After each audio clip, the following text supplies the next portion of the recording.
Jai Hind students, this video for class 10th and today we are going to start a lesson number 10, India Agriculture. In this lesson we will study about the agriculture of India. So let's start the lesson regarding about the agricultures of India. So dear students, the agriculture is the main occupation of our nation. India is an agrarian country. Bharat एक कृषि प्रधान राष्ट्र है. आज से सदियों पहले भी अगर हम देखें कि वास्को दी गामा या एशियंट इंडिया का व्यापार देखे, हम लोथल देखे या हड़प्पा देखे, तो उस जमाने से लेकर कृषि जो है, एग्रीकल्चर है, is very important and very prominent occupations of our India. आज भी अगर हम देखें तो इंडिया का 60% of the employed generator that is from the agriculture, from directly और इनडायरेक्टली. आज भी हमारे देश के आधे से भी ज्यादा जो पॉपुलेशन है वो एग्रीकल्चर या तो एग्रीकल्चर रिलेटेड एक्टिविटी के अंदर एंगेज है. देश की जो 22% of the national product that is the agriculture, और देश जो बाहर एक्सपोर्ट करता है, जो सारा सामान सारी चीजें बाहर एक्सपोर्ट करते हैं जो हम, उसमें से 22% that is the agriculture products. So this is the importance of the agriculture. So from the ancient time till to the today, Vasco the gamma हमारे देश के अंदर क्यों आया था? Because of to take the agriculture resources, to take the different types of the spices and मरी मसाला और agriculture products लेने आए थे. ब्रिटिशर्स क्यों आए थे हमारे देश में? Because of agriculture. विदेशी जो थे बार बार हमारे देश के ऊपर अटैक करते थे. Because of the prosperity of India, and the prosperity of the India that is the depends on the agriculture. इसकी वजह से भारत सोने की चिड़िया था. उस जमाने के अंदर भारत बहुत ही बड़ा, एक एंशिएंट इंडिया की बात करें तो एक बहुत ही बड़ा एक उत्पादक भी था और एक एक्सपोर्टर भी था in all over the world. But if today in the today's condition, अगर आज की हम एक बात देखें तो आपके टेक्स्ट बुक के अंदर सेकेंड पैराग्राफ के अंदर एक रीजन दिया गया है. Though there is a favourable condition, the favourable agriculture condition in India, उसके बाद भी till then the Indian production is very less compare to their favourable condition.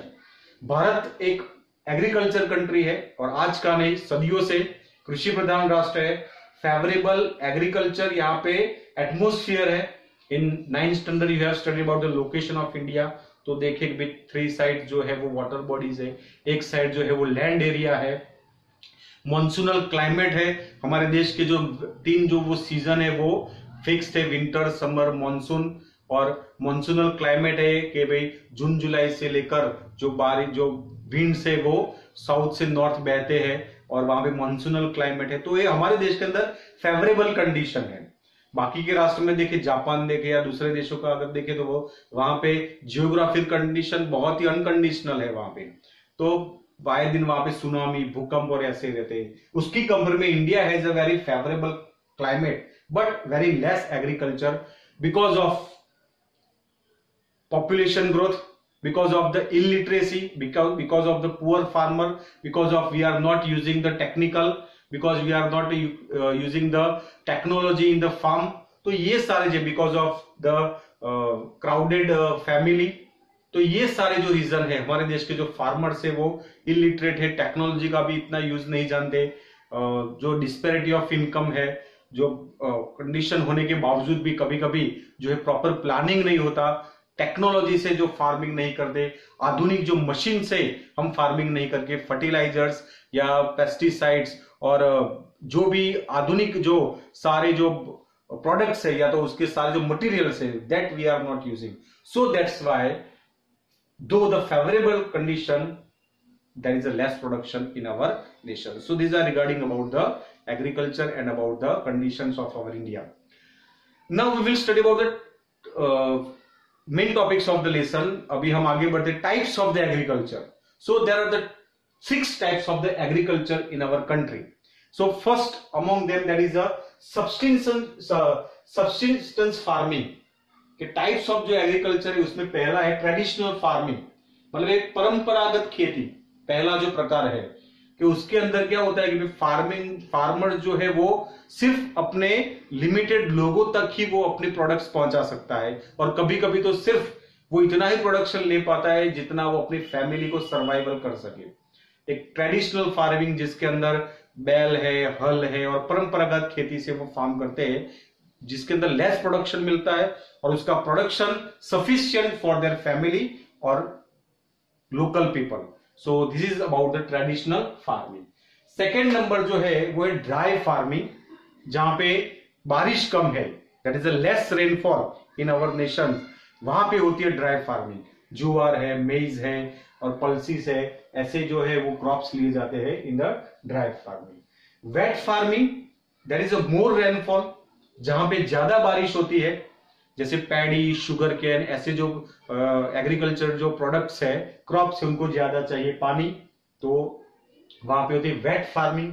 फिर नेक्स्ट है शिफ्टिंग एग्रीकल्चर, जूम एग्रीकल्चर, कि ये जो है गवर्नमेंट ने इस एग्रीकल्चर के ऊपर बैन लगाया है। So what is the shifting agriculture, कि जंगल के अंदर कोई एक एरिया है, उस एरिया के पेड़ को वहां पे काट दिया जाता है और वहां पे एग्रीकल्चर करते हैं, because of the agriculture land, because of the forest land is a very fertile land, उसके अंदर ज्यादा कोई आपको टेक्निक या दवाई या फर्टिलाइज या पेस्टिसाइड्स वहां पे करने की जरूरत पड़ती नहीं है, तो अच्छा एग्रीकल्चर वहां पे होता है विदाउट एनी एफर्ट्स। जहां तक एग्रीकल्चर होता है वहां एग्रीकल्चर करते हैं। फिर 2 साल 5 साल बाद वो जमीन जब अनफर्टाइल या तो थोड़ी बैरन जैसी हो जाती है, इनप्रोडक्टिव हो जाती है, तो फिर वो आगे बढ़ते हैं, उस जंगल को काट के फिर आगे बढ़ते हैं। और फिर बाद में 2-5 साल तो लोकल एरिया के लोग जो वहां पे होते हैं वो शिफ्टिंग एग्रीकल्चर करते हैं, that is a Zoom agriculture, मतलब शिफ्ट एग्रीकल्चर जो है वो एक एरिया से दूसरे एरिया में शिफ्ट करते हैं, and it is very dangerous, so that's why the government has ban. जिस तरीके से हम शुगर केन का जो गन्ना का जो स्टिक होता है वो बार बार जूस निकालने के लिए उसको हम पीसते हैं जब तक उसके अंदर से रस नहीं निकलता, और फिर बाद में उसका सारा जो जूस निकल जाता है फिर उसको हम कूड़ेदान में फेंक देते हैं। तो ऐसा ही होता है ये एग्रीकल्चर शिफ्टिंग लैंड के अंदर, कि जब तक जमीन के अंदर कस है उसका, उसके अंदर प्रोटीन्स है, उसके अंदर जितने भी सारे जो मटेरियल्स है वो जब तक चूस ना ले तब तक एग्रीकल्चर करते हैं, फिर उसको आगे बढ़ जाते हैं। So it is a dangerous, so that's why the government has banned the jhum cultivation, it is also called the jhum cultivation, shifting agriculture. Next the plantation agriculture. Plantation agriculture जिसके अंदर रबर है, टी है, कॉफी है, fruits है, grapes है, बनाना, apples, ऐसा जो agriculture है, ऐसी इसकी जो खेती करते हैं, that is called the plantation agriculture. उसके प्लांट्स होते हैं और उसके लिए बहुत ही केयर की जरूरत पड़ती है, इन्वेस्टमेंट होता है, one kind of, that is we can say it is the capitalist method, capital उसके अंदर इन्वेस्ट करना पड़ता है, उसके अंदर टेक्नोलॉजी होती है। बाकी के एग्रीकल्चर वो ट्रेडिशनल है, वो फार्मर्स और नॉर्मली जो भी एग्रीकल्चर रिलेटेड जो लोग है वो करते हैं। ये जो है वो एक इन्वेस्टमेंट है, एक प्लांटेशन एग्रीकल्चर, कि आप में आसाम गए, दार्जिलिंग गए, वहां पे जमीन लिया और वहां पे आपने चाय का बिजनेस चालू किया, दैट इज द प्लांटेशन। उसके लिए प्लानिंग जरूरी है, उसके स्किल लेबर्स चाहिए, उसके लिए कैपिटल चाहिए, बहुत सारा इन्वेस्टमेंट चाहिए, उसके लिए मेथड चाहिए, टेक्नोलॉजी चाहिए, आधुनिक मशीन चाहिए, मशीनरी चाहिए। So this things need in the plantation agriculture. और 6 नंबर लास्ट जो है that is intensive farming. Intensive farming, that means used the more fertilizers for the farming. Fertilizers मतलब जो एग्रीकल्चर को ज्यादा प्रोडक्शन लेने के लिए जो हम दवाइयां डालते हैं, जो हम पेस्टिसाइड्स यूज करते हैं, उसके लिए जो फर्टिलाइजर्स यूज करते हैं, उसके लिए अलग अलग प्रकार की जो दवाइयां डालते हैं, that is called the intensive farming to get the more production, but it is for harmful. After all जरूरत तक है तब वो दवाई डालो, लेकिन इंटेंसिव मतलब ज्यादा यूज करना, अति सर्वत्र वर्जयते, कोई भी चीज ज्यादा यूज करते हो तो नुकसान ही होता है। तो ज्यादा केमिकल डालना, फर्टिलाइजर्स करना, दवाइयां डालना, पेस्टिसाइड डालना, वो जंतुनाशक दवाइयां डालना, उसकी वजह से जो फार्म्स, जो एग्रीकल्चर का जो लैंड है वो हार्मफुल होता है। एग्रीकल्चर दवाई से बनता हुआ जो भी प्रोडक्शन है वो खाने के बाद एटमोस्फियर को भी ये नुकसान पहुंचाता है, adverse effect, and also that is adverse on the health of the people. So this is regarding about the types of farming. उसके बाद हम पढ़ते हैं the farming method। जैसे हमने अभी पढ़ा organic farming, sustainable farming and the mixed farming. Organic farming जैसे अभी हमने पढ़ा, इंटेंसिव फार्मिंग में हम क्या करते हैं, इंटेंसिव फार्मिंग में using the more and more the fertilizers, urea, chemical, pesticide, these are the more using in the farming. But in the organic farming के अंदर जो है वो नेचुरल और जो बोलते हैं कि भाई कंपोस्ट जो फर्टिलाइजर्स जैसे काउ यूरिन है, डंग है, या तो बटर मिल्क, इस प्रकार का जो भी बचा कुचा खाना, या तो उसको मिक्स करके एक उसको एग्रीकल्चर बनाते हैं, उसका एक नेचुरल उसका एक फर्टिलाइजर्स बनाते हैं। और वो पेस्टिसाइड्स और दूसरे जो दवाई जर्मिसाइड्स वो ना यूज करके खेतों के अंदर ये ऑर्गेनिक जो बनाया हुआ जो खाद है वो डालते हैं, जिसकी वजह से प्रोडक्शन अच्छा होता है, हेल्दी होता है, जमीन को भी अच्छा उसको मटेरियल्स मिलता है, उसका different types of the proteins और वो भी जमीन को भी मिलता है, एटमॉस्फेयर भी अच्छा रहता है। So the organic agriculture is a very is a demand of the today's era. Sikkim is the first state of India. Bharat की अगर बात करें ऑर्गेनिक फार्मिंग के अंदर, तो सिक्किम पहला एक राष्ट्र है जो पहला ऐसा स्टेट है इंडिया का जो 100% ऑर्गेनिक फार्मिंग करता है। हालांकि गुजरात के अंदर बहुत सारी दवाई होगा, गुजरात तो उसके अंदर नंबर 1 है, लेकिन सिक्किम की बात करें तो ऐसा फर्स्ट स्टेट है जिसने अपने सारे स्टेट के अंदर ऑर्गेनिक फार्मिंग से ही वो सारा प्रोडक्शन लेता है। सो it is a good for the atmosphere, health and the production also.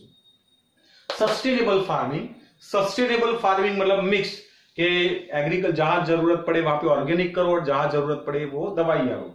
कि जैसे हम अगर ह्यूमन बॉडी की बात करें तो अगर हम इंटेंसिव अगर हम ज्यादा दवाइयां लेते हैं तो बॉडी को भी एडवर्स इफेक्ट होगा, या तो हम जरूरत पड़ने पर भी अगर दवाइयां नहीं लेंगे तो भी एडवर्स इफेक्ट होगा।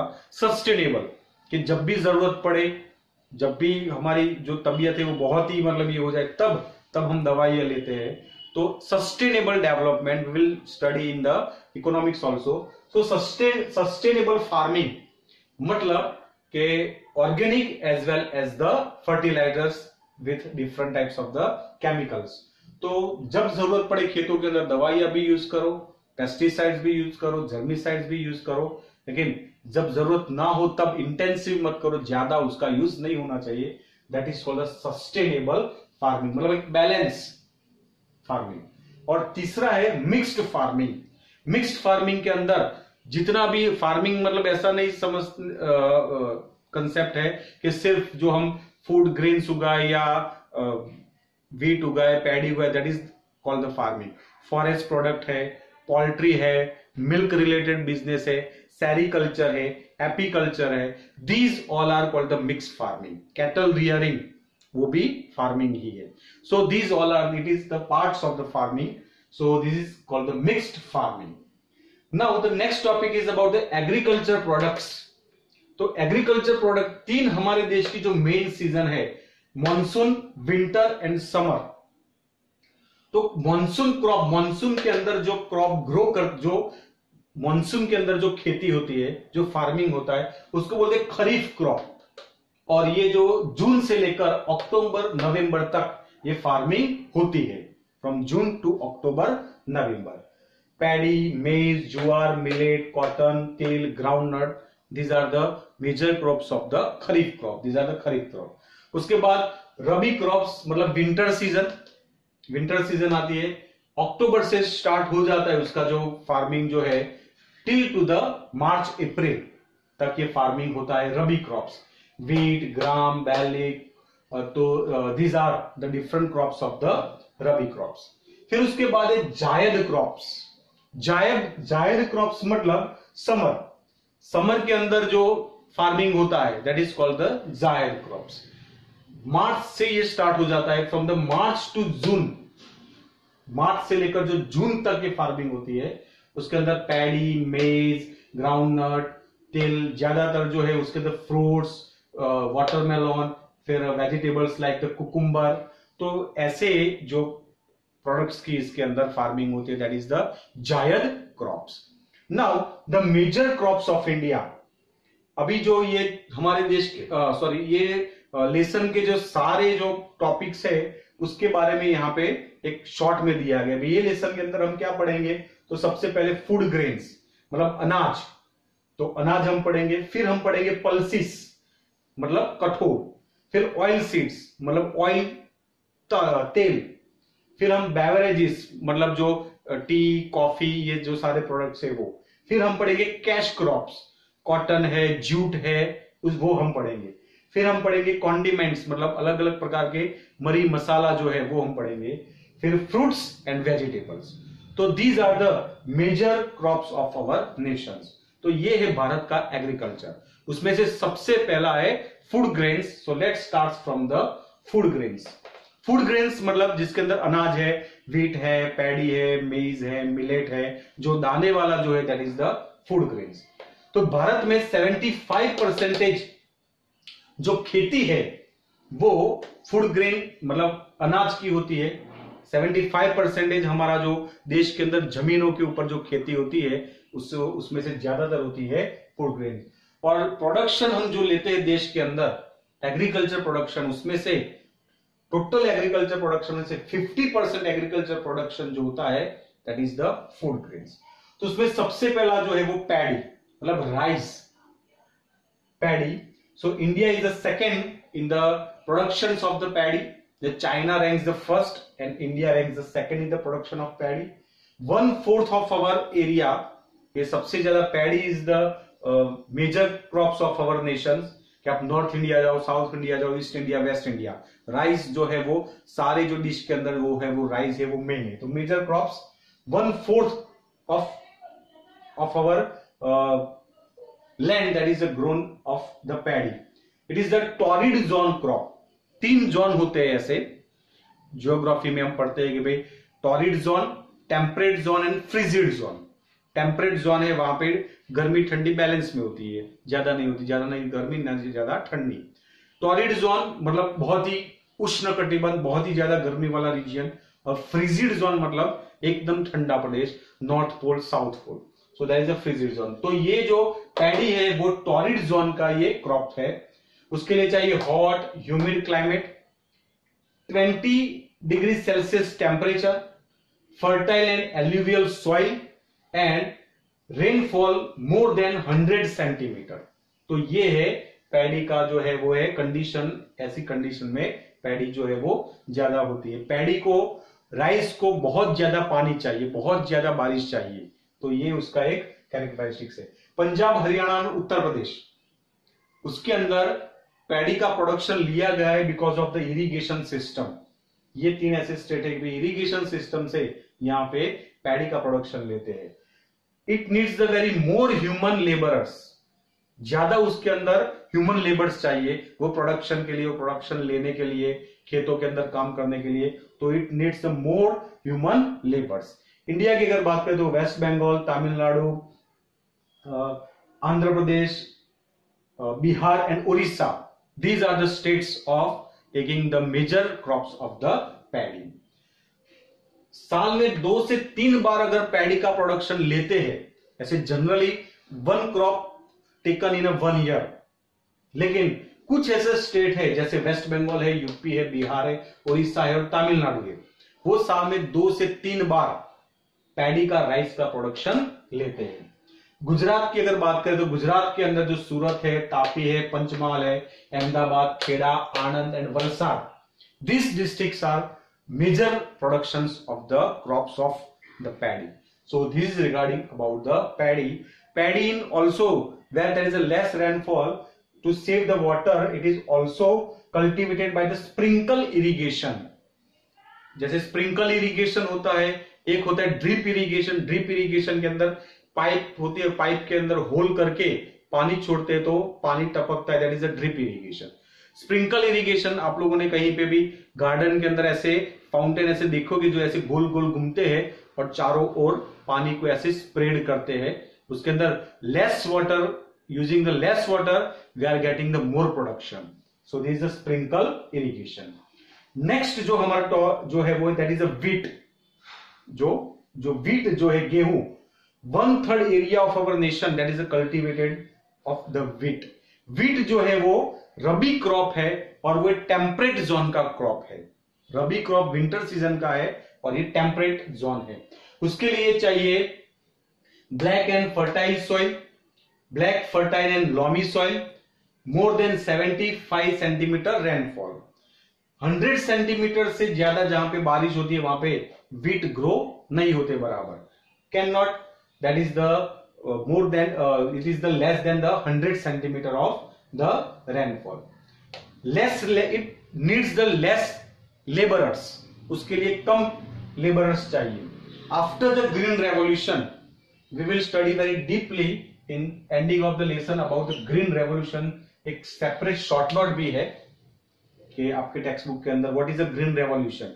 ग्रीन रेवोल्यूशन शॉर्ट में मैं आपको समझा देता हूं, डिटेल में हम पढ़ेंगे ये लेसन का जब टॉपिक लास्ट टॉपिक के अंदर आएगा कि after the independence we need a more production, क्योंकि ब्रिटिशर्स यहां से हमारे एग्रीकल्चर सिस्टम को तोड़ के चले गए थे।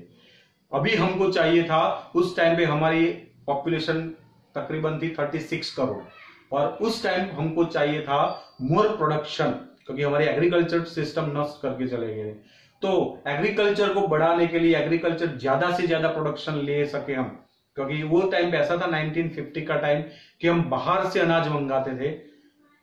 कैसी कंडीशन थी कि इंडिया एग्रीकल्चर में नंबर 1 था, इंडिया का मॉनसूनल क्लाइमेट है, भारत एक एग्रीकल्चर कंट्री है, एग्रीगेट कंट्री है, लेकिन आजादी मिलने के बाद हमारी कंडीशन ऐसी थी कि हम अनाज बाहर से मंगाते थे।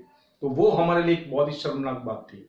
तो वो दूर करने के लिए हमारे प्लानिंग कमीशन ने एक प्लान किया ग्रीन रेवोल्यूशन, हरियाली क्रांति, जिसके अंदर प्रोडक्शन को कैसे ज्यादा से ज्यादा लिया जाए। और आज हम ऐसी कंडीशन में है और उसमें भी ग्रीन रेवोल्यूशन सक्सेस हुआ था और ऐसी कंडीशन में इंडिया आ गया था कि इंडिया को सफिशिएंट स्टॉक हो गया था एग्रीकल्चर फूड ग्रेन्स का और हमने एक्सपोर्ट भी करते थे, बफर स्टॉक भी था हमारे देश के अंदर और हम एक्सपोर्ट भी करते थे। So we will study very deeply what is a buffer stock and what is a green revolution in the next topic. तो ग्रीन रेवोल्यूशन के बाद, ग्रीन रेवोल्यूशन से व्हीट का प्रोडक्शन बढ़ गया देश के अंदर। पंजाब, हरियाणा, यूपी, ये 3 ऐसे स्टेट्स है जो देश का 2/3 जो है वो नेशनल प्रोडक्शन लेते हैं व्हीट का, because of irrigation system. Punjab के अंदर, पंजाब नॉर्थ के अंदर भाखरा नंगल डैम है और उसकी वजह से पानी से वहां की खेती, वहां का एग्रीकल्चर बहुत ही डेवलप हुआ है। इसलिए खास करके जो पंजाब है, Punjab is called the wheat bowl because of the per hectare the production are very more taking in this state because of irrigation system. वहां पे कैनाल्स गए, वहां पे डैम्स बने और वहां पे बहुत ही हरियाली है। तो पंजाब सुटेबल क्लाइमेट है, सो दैट्स व्हाई पंजाब को गेहूं का कटोरा कहते हैं। सबसे ज्यादा पर हेक्टर प्रोडक्शन ये स्टेट लेता है। उसके बाद एमपी है, राजस्थान है, गुजरात है, महाराष्ट्र है, वेस्ट बंगाल है। गुजरात की अगर बात करें तो गुजरात की बालिया गेहूं, बालिया जो व्हीट है, बालिया गेहूं is very famous in Gujarat. Gujarat के अंदर मेहसाणा है, राजकोट है, जूनागढ़ है, खेड़ा है। These are the districts that's taking the wheat production in Gujarat. The wheat is called the king of grains. ये एग्जाम में आपको आ सकता है, रीजन में 2 मार्क्स में। Wheat is called the king of grains. Wheat को अनाज का राजा कहते हैं। क्यों? क्योंकि व्हीट जो है वो सबसे पहला हमारा एक तो स्टेपल फूड में से एक है और बहुत सारे जो प्रोडक्ट्स है हमारे खाने पीने के वो व्हीट में से ही बनती है। सुबह शुरुआत से लेकर रात को सोने तक हमारे जो डाइट में ज्यादातर जो है व्हीट की चीजें ज्यादा होती है, जिसमें अंदर रोटी है, बाकरी है, शीरो, लापसे, लाडू, कंसार, these all are biscuits, bread, these all are made from the wheats.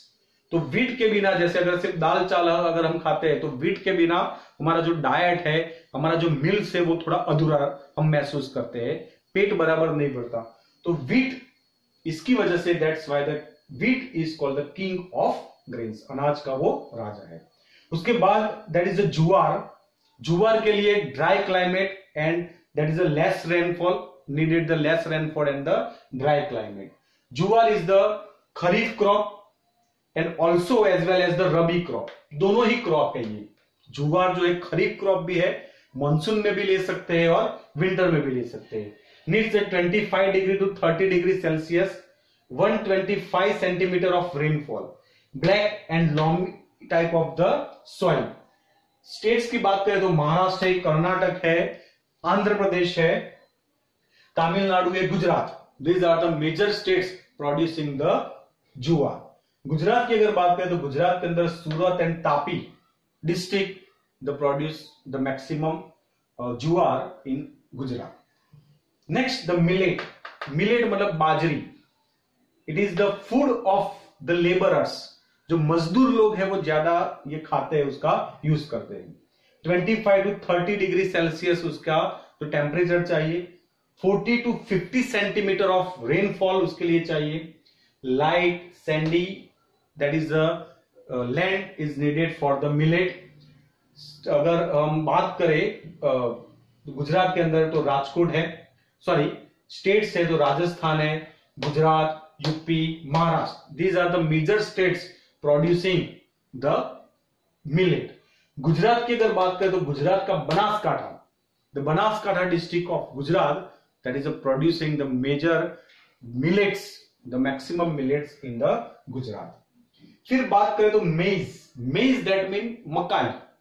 तो मकाई it is the kharif crop. Maize is the kharif crop. It is the hilly crops, staple food of the hilly areas, the hilly peoples area. जो टेकरियों के अंदर, जो mountains के अंदर, forest के अंदर जो लोग रहते हैं वो ये मेज का ज्यादा यूज करते हैं. उसके अंदर से मिलता है स्टार्च, ऑयल, प्रोटीन्स, ये सारे जो है अंदर से मिलते हैं. Sloppy, black and the hard and the Rocky soil is needed. Sloppy, black, hard and the Rocky soil and also needs gentle rainfall. थोड़ा एकदम बारिश चाहिए लेकिन एकदम ज्यादा बारिश नहीं, जो ऐसे बहाव के जैसा बारिश जो है 50 to 100 centimetre and 21 to 27 degree Celsius temperature needed for this maize. It is also use for the animal fodder.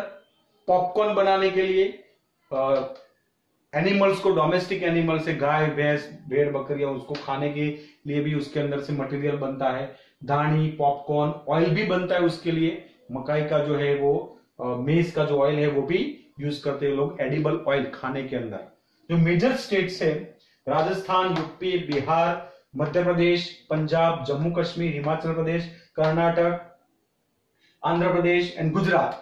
These are the states producing the maize. Gujarat की बात करें तो गुजरात के अंदर Panchmahal, Dahod, Sabarkantha and Aravalli district. These are the districts of the Gujarat that is the producing the maize.